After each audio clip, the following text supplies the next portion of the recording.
Avec pas moins de 19 ensembles, la collection de bâtiments modulaires a su nourrir l'enthousiasme des fans de Lego depuis ses débuts. Mais qu'en est-il de cette avant-dernière boîte de la série? Est-ce un modular plaisant à construire? Est-il aussi beau que ses prédécesseurs? Vaut-il le coup? Je vous propose aujourd'hui de répondre à toutes ces questions.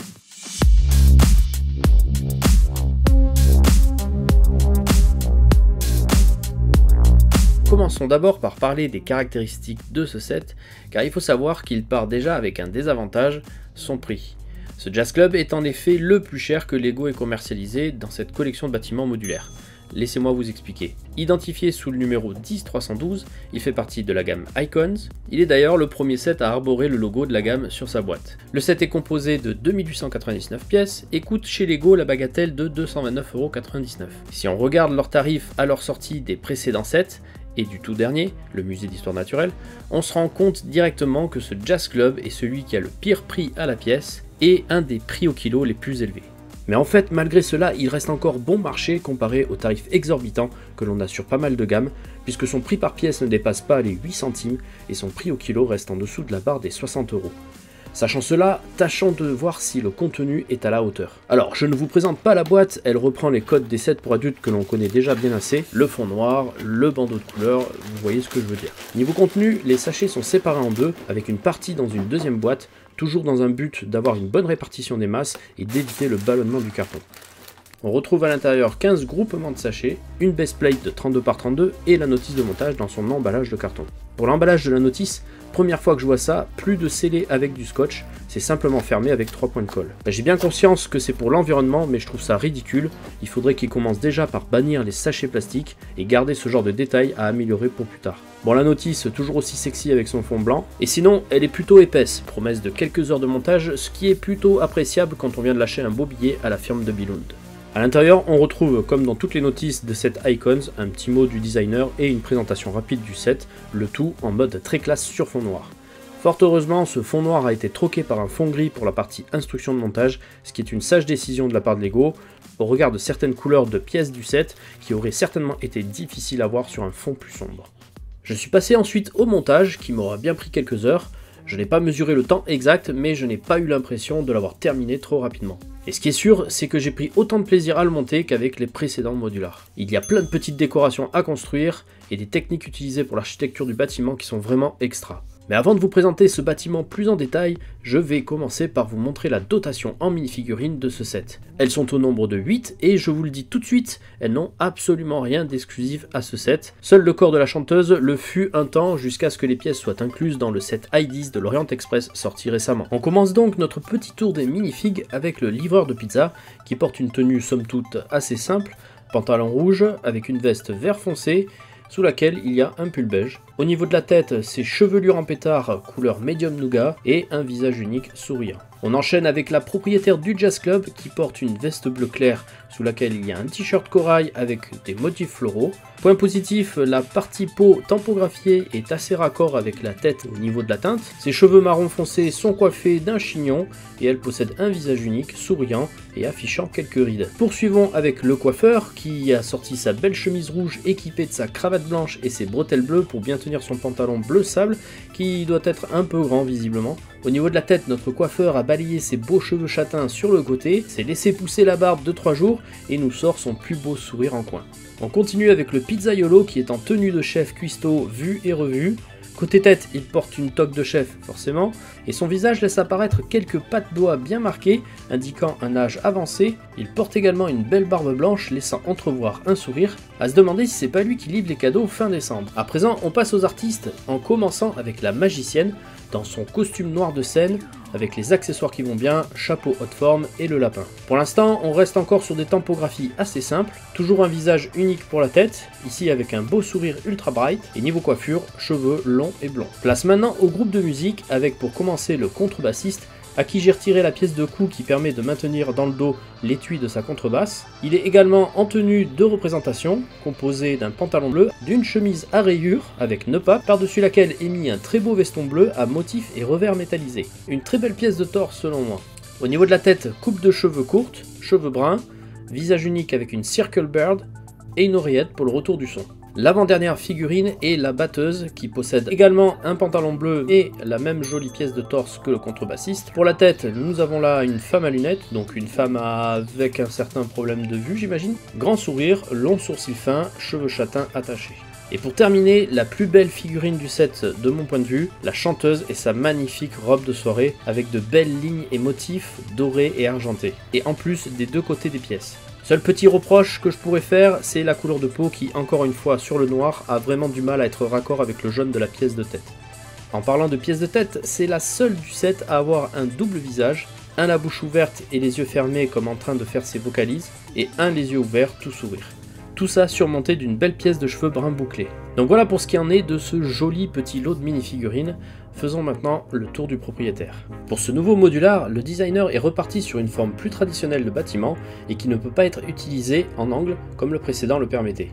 Mais il repose tout de même toujours sur une base plate de 32 par 32. Niveau architecture, je ne m'y connais pas des masses, mais la partie Jazz Club me fait vachement penser à ces vieux bâtiments américains en briques rouges. La grosse particularité de ce bâtiment qui est mise en avant par le designer, c'est cette entrée à 45 degrés surmontée d'un énorme panneau en néon qui, je dois l'avouer, est bien réussi. Mais l'architecture du bâtiment n'est pas en reste. Je trouve que le boulot fait par le designer est vraiment top.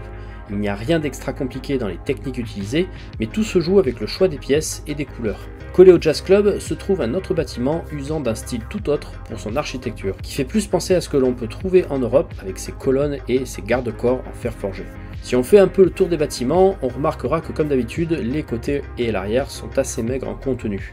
Ce modular est constitué de 5 éléments sur 3 niveaux, le rez-de-chaussée, le premier étage, le deuxième étage, juste pour la partie Jazz Club, et une toiture pour chacun des deux bâtiments. Faisons maintenant un tour à l'intérieur, en commençant par le rez-de-chaussée.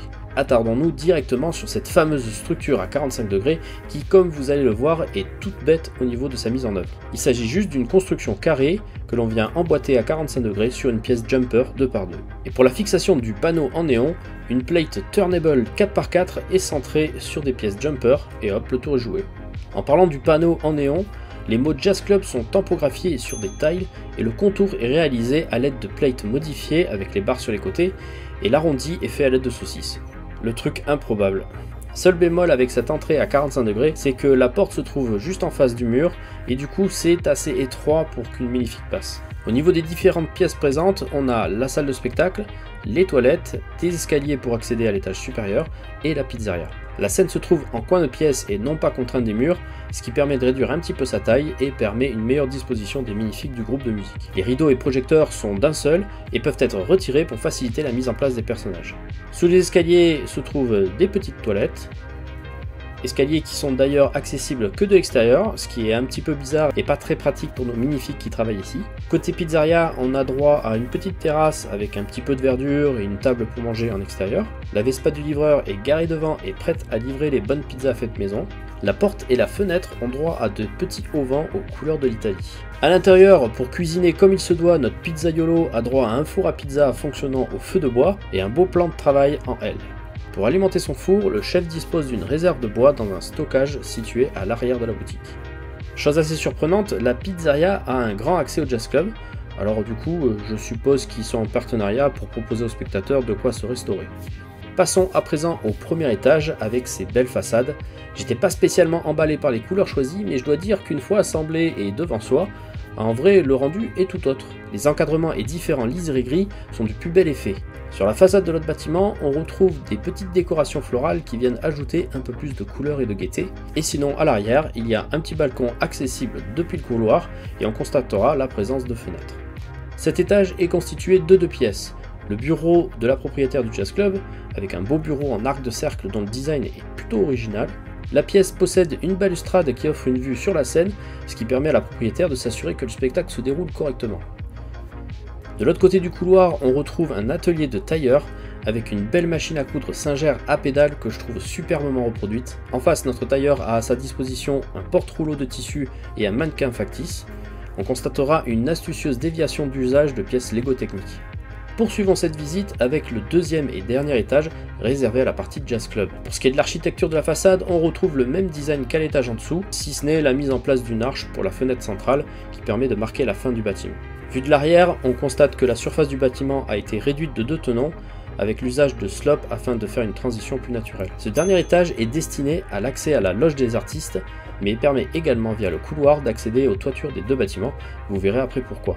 Dans la loge tout confort, on retrouve un porte-partition, un divan bien flashy au-dessus duquel on retrouve un tableau qui a été acheté dans la boutique d'art du Boutique Hôtel. Juste en face, on a une belle coiffeuse avec un grand miroir et plein de spots pour un éclairage optimal.